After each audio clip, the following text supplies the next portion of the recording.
नमस्कार प्रेक्षक हो, तुमच्या आवडत्या मालिकेच्या आजच्या भागात तुम्ही पाहणार आहात. मारुती पारूकडे आलाय. पारूचा आनंद गगनात मावत नाहीये. बापाला बघून ती गच्च मिट्टी मारते आणि म्हणते, कसे आहे तुम्ही? किती दिवसांनी तुमच्या लेकीला भेटायला आला. गणी कसा आहे? आणि माझी वैजू ती कशी आहे? तसा मारुती म्हणू लागतो, सगळी छान आहेत. पण तुला आनंद झाला का ग मला बघून? पारू म्हणते, हो. मारुती म्हणतो, पण मला नाही झाला. तुझ्या हट्टापायी हे सगळं झालं. बघ काय अवस्था करून घेतलीस. खायला 2 वेळचं जेवण नाही का, अंगावर चांगली कपडे नाहीत. हे कसं ठेवले तुझ्या नवऱ्यानं तुला?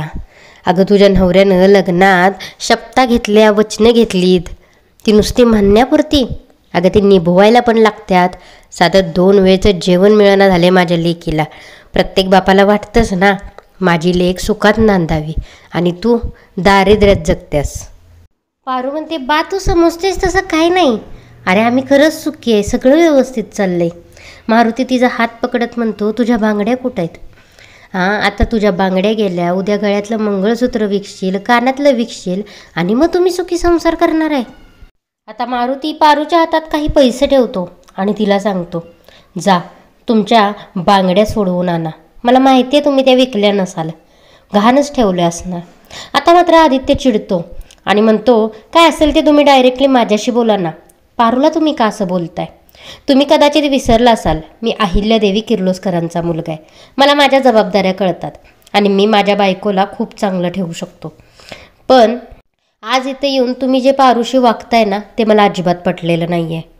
आता पारू ही मारुतीला त्याचे पैसे परत देते आणि म्हणते, खरंच बा मी इथं सुखात आहे. तसा मारुती म्हणतो, वा किर्लोस्करांची सून शोभत्यास बघ. इथं तू कशी जगत्याल तरी पण तुला सासरच्यांचंच पडलंय अजून. असो, देव तुम्हाला दोघांना लवकर सद्बुद्धी देव. असं म्हणत मारुती नाराज होऊन तिकडून निघून जातो. आता आदित्य पारूची माफी मागतो आणि म्हणतो, मारुती मामाशी मी चुकीचं वागलो ना, आय एम सॉरी. आता असू दे, पण तू हे लक्षात घे की मामा आज आपल्या घरी आला होता. आता दोघेही त्या कारणाने तरी खुश होतात. आता आदित्य म्हणतो, तू जेवण कर, मी जरा बाहेर जाऊन येतो. पारू विचारते, आता या वेळेला कुठे? तसा तो म्हणतो, ते मी आत्ता सांगू शकत नाही, पण असं समज आजीसाठी मी गिफ्ट आणायला चाललो आहे. इकडे आदित्य आजीच्या मुलग्याकडे म्हणजेच काशीनाथ मस्केकडे आला आहे. त्याचं राहणीमान खूप चांगलं असतं. आदित्यला प्रश्न पडतो, एवढं चांगलं राहणीमान असून पण हे ना आईला वाऱ्यावर का सोडले? आता काशीनाथ मस्के आल्यावर आदित्य विचारतो, तुम्ही तुमच्या आईला असं एकटं का सोडले? तसं त्याचा मुलगा चिडतो, म्हणजेच आजीचा नातू, आणि म्हणतो, त्या म्हातारीशी आमचा काही संबंध नाही आहे. माझ्या बाबांच्या नोकरीसाठी तिला ते चाळीतलं घर विक म्हणलं तर तिनं साफ नकार दिला. काशीनाथ उठतो आणि म्हणतो, तुम्ही जाऊ शकता. तसा आदित्य म्हणतो, हे बघा तुमच्यात काय झालं मला खरंच माहीत नाही आहे, पण आत्ता या क्षणाला आजीला तुमची गरज आहे. तिची तब्येत खूप बिघडली आहे आणि ती तुम्हाला भेटायला तडपडती आहे. आता काशीनाथ म्हणू लागतो, काय झाले माझ्या आईला? तसा त्याचा मुलगा चिडतो आणि म्हणतो, हो बाबा तुम्ही काय पागळताय, त्या म्हातारीचा आणि आपला काही संबंध नाही बरं का. आता आदित्य त्याला समजावू लागतो, अरे असं का बोलतोयस? तिकडं आजी तुझी सतत आठवण काढतीये, एकदा जाऊन भेटा तिला, बोला तुमचं काय असेल ते. आता तिचा नातू चिडत म्हणतो, ते काय नाही, मला काही तिकडे यायला जमणार नाही. आणि बाबा तुम्हाला पण सांगून ठेवतो, तुम्ही पण तिकडं जाणार नाही आहे आणि त्या म्हातारीचं मला इकडं तोंड पण नको आहे. आता मात्र आदित्याचा राग अनावर होतो. आदित्य त्याला खाडकन कानाखाली लावतो आणि म्हणू लागतो, इथे एक तू आहेस आणि तिथं ती जीवाला जीव देते. अरे अशी माणसं मिळत नाहीत आणि तुम्हाला मिळाले तर तुम्हाला किंमत नाही त्यांची. आणि काय हो, असं काय त्या आईनं पाप केलं आणि तुमच्यासारखा मुलगा जन्माला आला?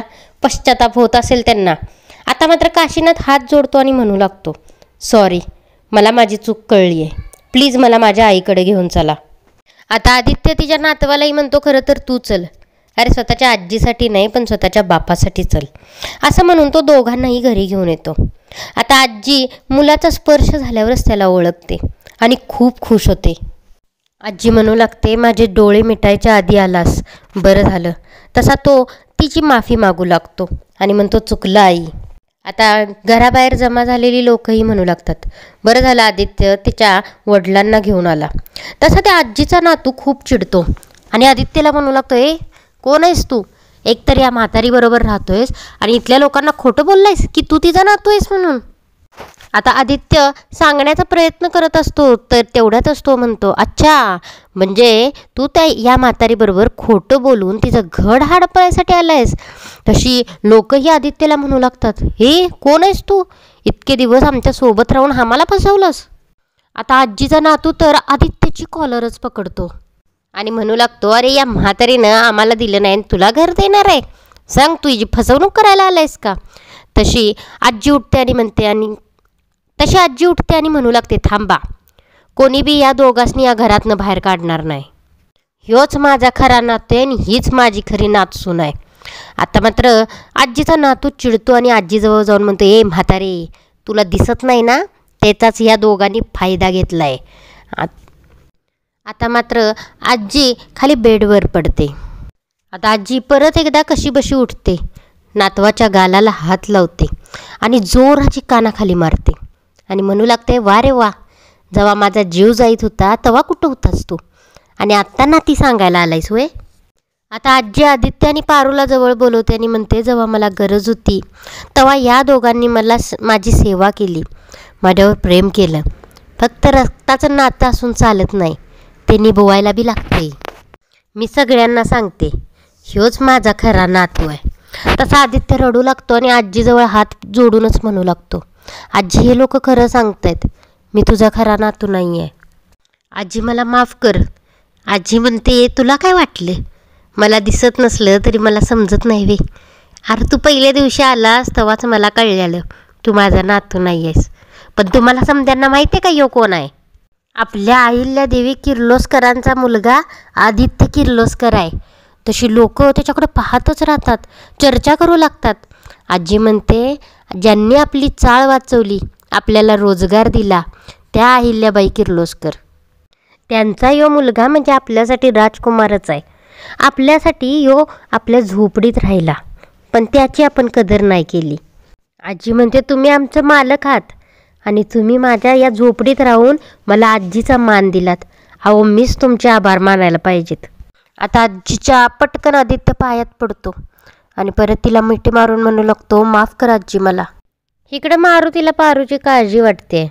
अक्षरशः तो तिच्यासाठी रडतोय आणि म्हणतोय, 2 वेळचं साधं जेवण मिळेना झाले तुला पारू.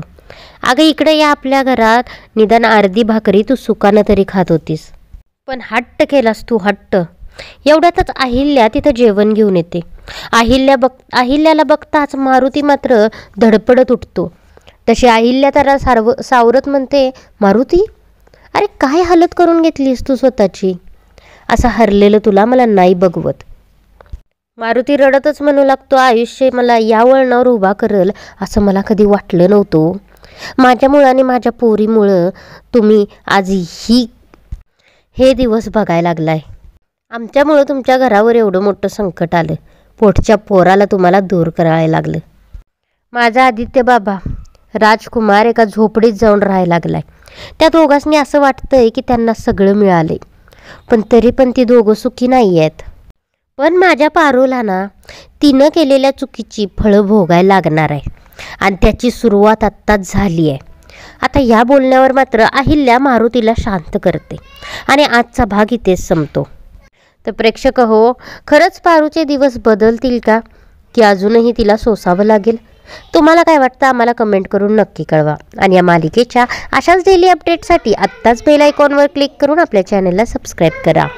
व्हिडिओ आवडला असेल तर लाईक करायला विसरू नका. धन्यवाद.